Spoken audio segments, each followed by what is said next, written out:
Астан үзүндү кошой менен жолойдун кармашы.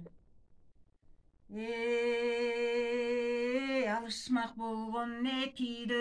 ооздон оту буркурап, көздөн жалын шыркырап, ордунан турду күретип, көрүп турган адамдын бүткөн бою дүретип, туурасы жоон бою пас, булдугу бетти өңү саз, жаткан иттей кашы бар, жаңгазандай башы бар, көзү көлдүн быткылдай, көрүнгөндү жуткудай, экинине карасаң, эки киши конгондой, эки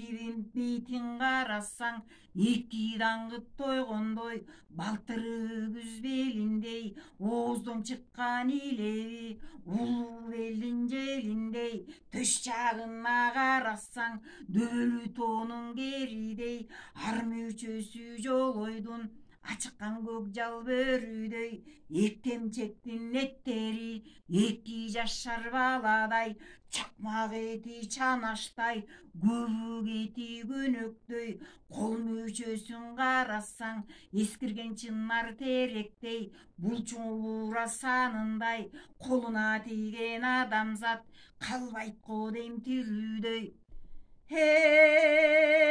Атаңдын көрү дүнүйө,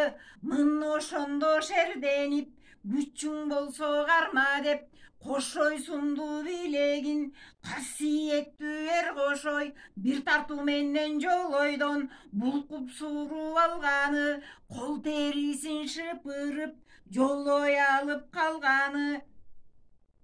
айлантып асман катканы, кырдана түшүп бир дарек, аяктап тура калганы, аны менен жыгылбай, азап болуп бир далай, тегирмендин барадай, тегеренип калышып, кармашкан жерден кан чыгып, чарпышкан жерден чаң чыгып, арандай оозду ачышып, ачай кырык салышып.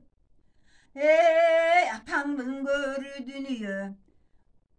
аркасынан шымынын кашаттан кармап алыптыр.